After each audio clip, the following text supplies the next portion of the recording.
Hi guys, welcome back to the martinliedtke channel. Glad you could be here today, guys. Thanks for being here, thanks for watching, and brace yourselves. We're going to start here in this vlog, the medieval battlefield. Here is an image of the Battle of Agincourt, a bloody affair. Many men died in the mud. And this is what battles usually have, is a lot of people in the mud, in fields, dying and pouring their blood out into the field. So historically, battlefields are rich in blood and organic matter. And did you know that after these battlefields are cleared, and all of this time passes by, it's reported that they're often very rich growth, and it improves the soil no end. Now, this is called Morrigan's harvest, is a term for getting the soil back together after a big battle, after it's had so much blood put into it. The soil composition is important with breaking down blood and the bone. And what you find is they break down faster, these remains, human remains, in a sandy substance or clay. You know, clay, like what bricks are made out of. We're going to start there. I know I got you Brian's thinking now, haven't I? Fee, fi, fo, fum. I smell the blood of an Englishman, be he alive or be he dead. I'll grind his bones to make my bread. Bone meal. Bone meal, I've shipped this myself when I was in the Merchant Navy. It was fish meal I shipped, which was bones of fish ground down into a meal, which was used as fertilizer. Now imagine thousands, if not tens of thousands, from coming up to the Great War and the Second World War, tens of millions of people disappearing off the face of the earth, ending up in the soil as fertilizer, as bone meal. It also, blood, surprisingly, enhances silica growth, as we looked into in our last vlog. Some of these bones, really deep down, could indeed be the bones of the giants, and maybe that's where they have gone. Now, bone meal is excellent, actually, for growth. And as we know, if you're a gardener, a keen gardener like myself, I've used bone meal on many occasions. It contains phosphorus and potassium, which is potash. Potash, like the ash that you will get in a crematorium when your Aunt Mabel has been cremated. Coincidentally as well, the phosphorus and the potash make, or are the prime ingredients of gunpowder and explosives. So, something interesting then, we discovered think tanking. Just go through a few images of bones. Oh, poor pugs. I know I heard a giant then. What are they? Gasping for breath. Garlic. Garlic that you hang on your door in the medieval times to ward off evil. Garlic that apparently repels evil. Garlic, which is not the best friend of apparently red mercury, as the saying goes. Garlic is known to have been planted around large areas of mass graves. I shit you not. So old battlefields and old graveyards, or in this case, large pits with large amounts of people in them. And we know this stuff goes down because of World War II and other times in history. They plant garlic and wild garlic. Now, the garlic itself stabilizes heavy metals that are put into the earth, like lead, for example, that would cause some contamination. So dig They put in garlic and it literally cleanses the blood that is in the soil, making it the perfect fertilizer for growing food. No, it's no wonder vampires hate garlic, eh? Yeah. Oil. Oh, this is a story of a man named Jed. Poor mountaineer paid, he kept his family fed. But one day, while shooting at some crude, from the ground came a bubbling crude. No, up from the ground came a bubbling crude. That's right. Oil, that is. Texas tea. Oil. Now, a lot of people in the flat earth and the truther community think of oil as possibly a self-replenishing embryonic fluid, like the blood of earth, if you like, that will never run out, and it's all a scam. Yes, it's a scam, but I'm in a different camp to that. So what do they tell us that oil is? Well, they tell us it's ancient fossilized sea creatures. Did you know that? Well, yeah, that's what they say oil is. Ancient fossilized sea creatures. So at the bottom of the desert, which is silica and quartz, which we covered on my last vlog, which is sealing an ancient civilization, which we covered on my last vlog. And then you have these endless oil wells, as you can see here on Venice Beach, which are no longer here in the modern day, but there they are in the past, digging for oil, oil that drives everything, oil that drives the Industrial Revolution. So in my mind, it's always been, I thought, that why would they use oil in cars? And why would they use shitty plastic and all these substances when you can use a wooden bowl or a clay bowl and have an electric car or steam power car or anything, piss-powered car, anything than oil when you have free energy? Well, did you know that there are liptids? And this is a fact. They're called the coragen, and they are organic precursors to producing oil, organic tissue. So that would be mammals, they would say, like whales and stuff and everything that died on the seabed and got buried from reset after reset after, they would say, umpteen million years. Well, I'm not actually going with that, but I do think that the people or the civilizations get buried in mud. And then the deeper down that they get, and the more mud that's on top of them after reset, then the bones, they do get compressed. And in this case, they've liquefied and they've turned into oil. I really do think that oil and the substances that we use off it, like the plastics, for example, in everyday life, as macabre as it may seem, I think they're made from human remains. And wouldn't that make perfect sense with their MO of why they've pushed oil, burn the Tartars? Remember, yeah, the wheels on your van or your car are tires, like the kings of Tyre, and they roll along the road, which is made of what? Tarmac. Here, you just can't make this stuff up. It's just the codes are just everywhere there. So yeah, blood enrichment is another thing the soil is helped with. And as I said, it helps silica growth, which means that there is a distinct possibility that plastic comes from dead bodies. And probably giants too, all down there together. Whew.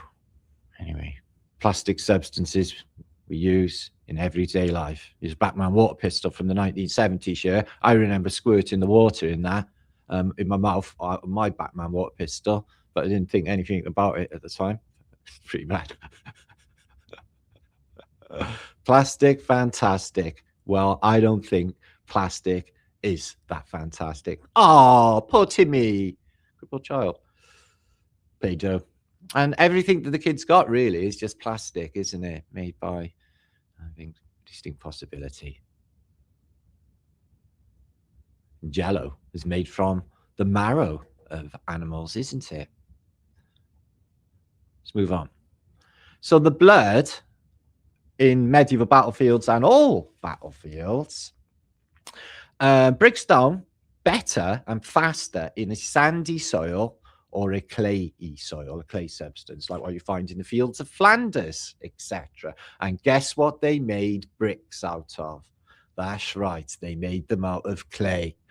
Here is some evidence that in the passage, Jack Monroe decided to do an eco-friendly brick and used animal blood in bricks, which give it this red tinge. But what if that all, and I've covered this before with London red brick video that is on the the Flat Earth British think tank channel. You can check it out.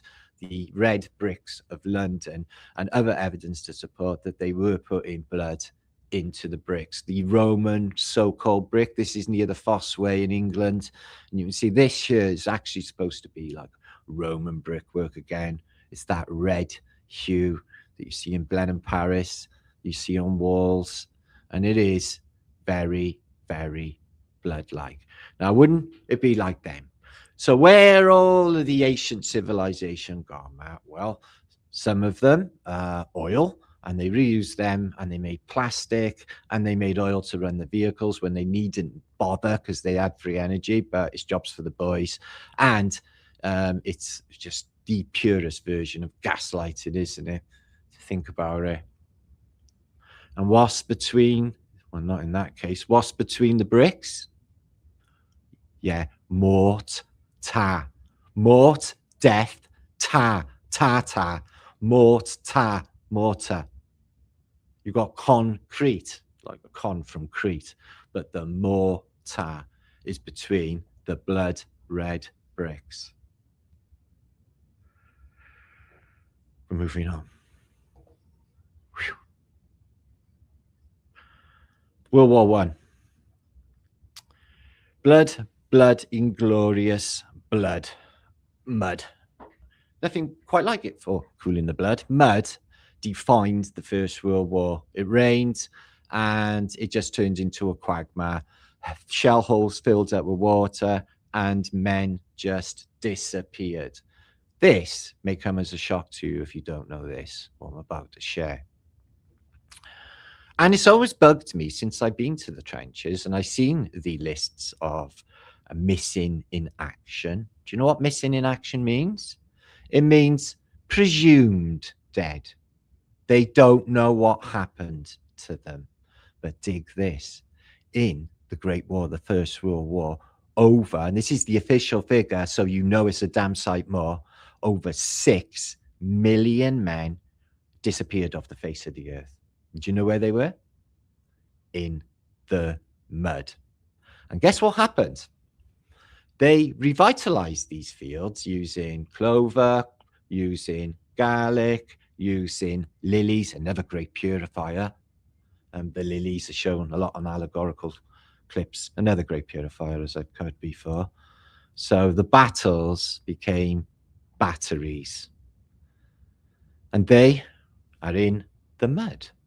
And then they leached into the mud, and then the mud turned into farmers' fields, which fed Europe up until the modern day.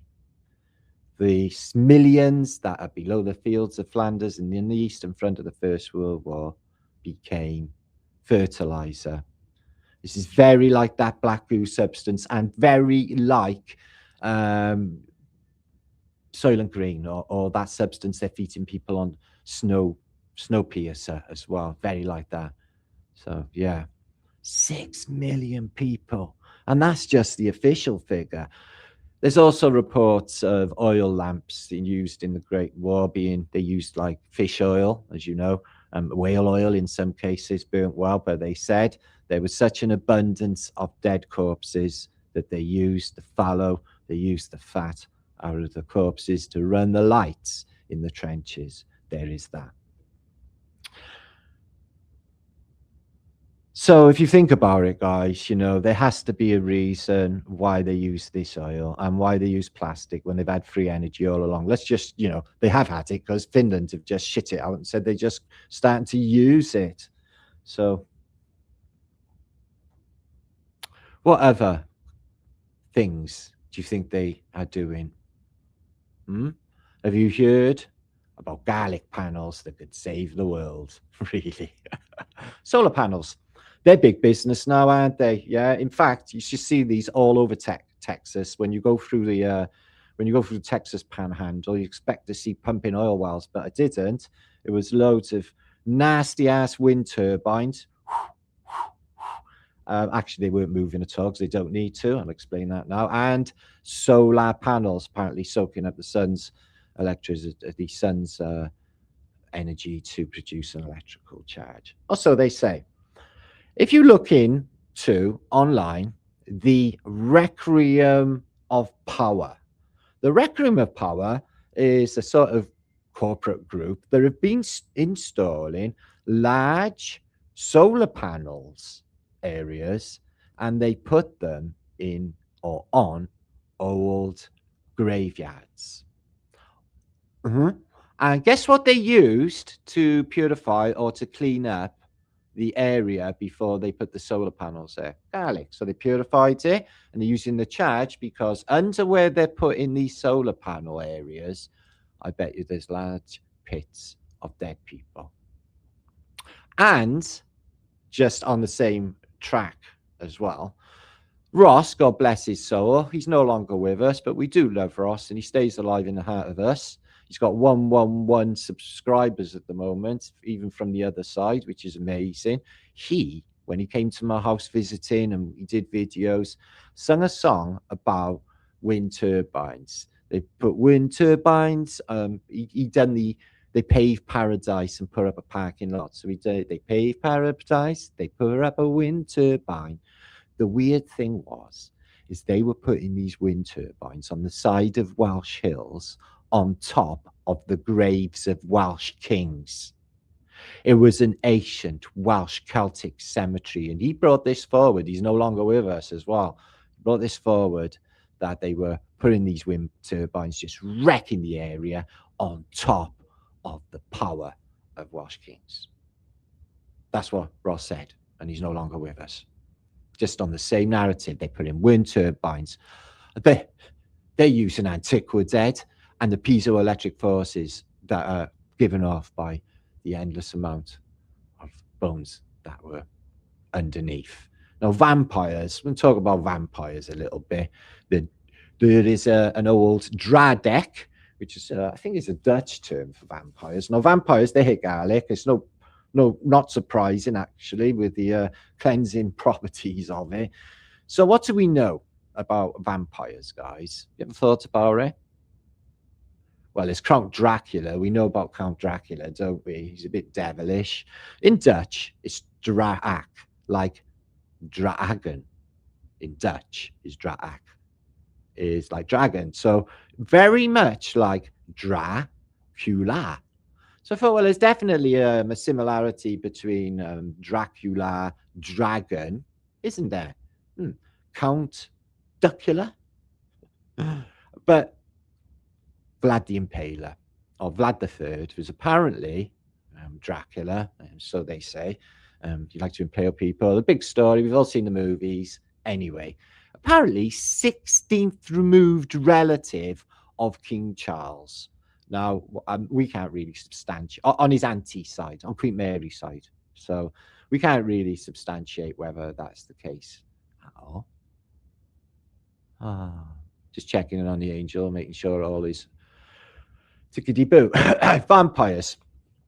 So they go way back. Yeah, they go way back to Mesopotamia, in fact, and probably, all recorded time. There have been stories of vampires or vampire-like beings like the Ikimu or the Iklimu, who was a Mesopotamian who was, drained the life from living beings. Hope YouTube didn't pick up on that enough just then. Didn't know. Oh, God, YouTube really murdered my last video. Anyway. And sources confirmed evidence in Mesopotamian writings of blood draining, which is crazy. Also, the Hebrews, the Greeks, the Romans also have narratives for demonic entities that suck the life out of human beings. Well, maybe there's more. This goes a lot deeper than we ever thought before. So Hebrews and Greeks and Romans talk about demonic entities, blood draining spirits, or the restless dead that come back to harm the living. But vampires, as we know them today, like Count Dracula or Count Dracula, okay, don't look at me like that, Count Dracula. They apparently invented it in the 18th century, and then later, 1812, Bram Stoker's Dracula, written during a reset period in that house, the same house that knocked up or penned up Frankenstein, which is Byron, or probably his wife. Anyway, who wrote that? So I wasn't there, so I don't know. So vampires, yes. So they have originated initially, they say, in the area of Central and Eastern Europe. There's the Emperor's New Clothes there. Well, he's half there and he's half not.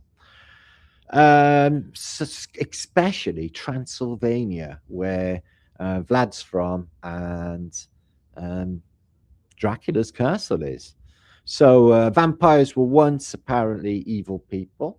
They say some vampires are witches, some are suicide victim or corpses possessed by malevolent spirits. The Dracula archetype actually is all over history, and you will see it in many different forms. And I definitely think they're telling us something about the bones. And it's all about the blood, guys, because guess who owns all the blood? That's right. In Britain, it's the monarchy. And there's a distinction between common people's blood and the blue bloodline and the aristocratic bloodline. It's all about a bloodline, a sacred bloodline that they would do just about anything for it not to continue, because that is their kryptonite. So I hope you enjoyed this video today. Hope it all goes through okay, and thank you for being here. Thank you for your love and your support and bringing it to the community of Martinliedtke and Flat Earth British. We're an awesome little community of very loving people, very free-thinking people, not close-minded yet. So let me know what you think. It fits for me.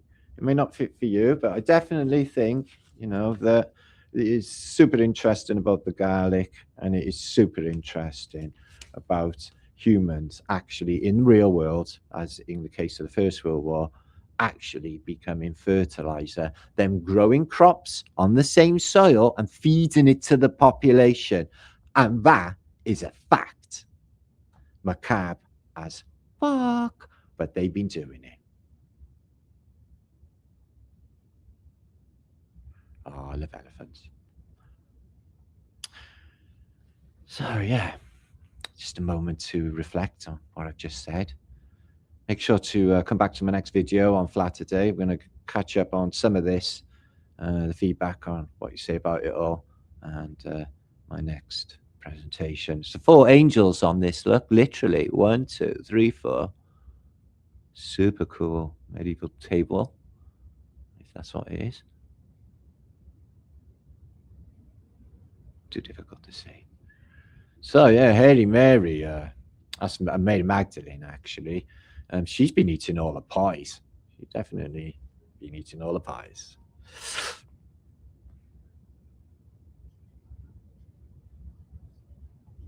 So yeah, peace and love to you all. It's the devil having a giggle, especially after everything I just told you as well, look.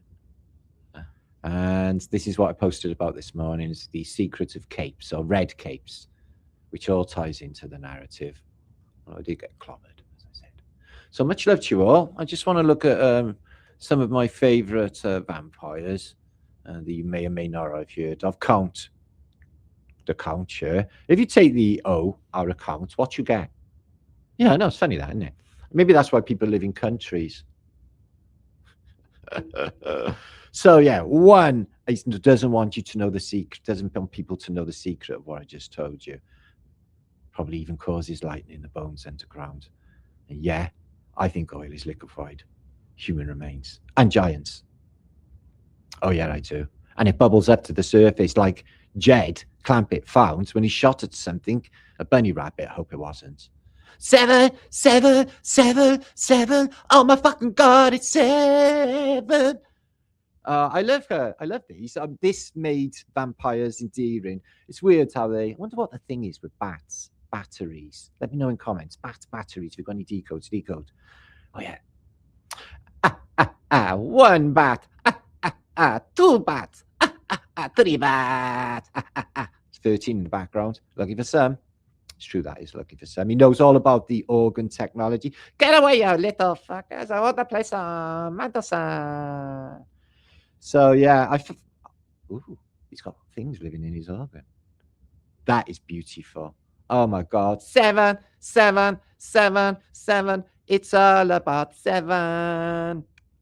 And I feel sorry for him. I deleted all my cookies. You deleted all my cookies? Sorry. 2026, bro. You're going to be cooking us. Oh. And Jaffa cakes are statistically a cake, not a cookie. Although in a cookie Armageddon, a Jaffa cake would remain. So there's that. I like what they did, Count Dracula. No, it's endearing that they introduced children to vampires. They, to tell them that there's these entities that suck blood or live on human blood, and then you're the undead and live in a coffin, and maybe you get a stake put in your heart. It's a big old subject. You could turn into a bat, and you can mesmerize the chicks, and all of these really groovy things that come along with a vampire, except for drinking blood bit. But if you were really clever, you could get like a sort of substitute blood invented if you were a billionaire, and you wouldn't need to do anything. So anyway, just saying, that's probably what they did. Oh fuck yeah, of course it is. Count Dracula in British television, they removed his front teeth and gave him a lift. Yeah, he had a lefty lift like this. It's like, which I found really endearing. So he really couldn't extract any blood. He could suck. He'd give you a nasty love bite, but that was about it. So let me know what you think in comments. I've enjoyed this video. Hope you have too. And love you all very, very much. This has been Martin Liedtke, Fly with British. Yay.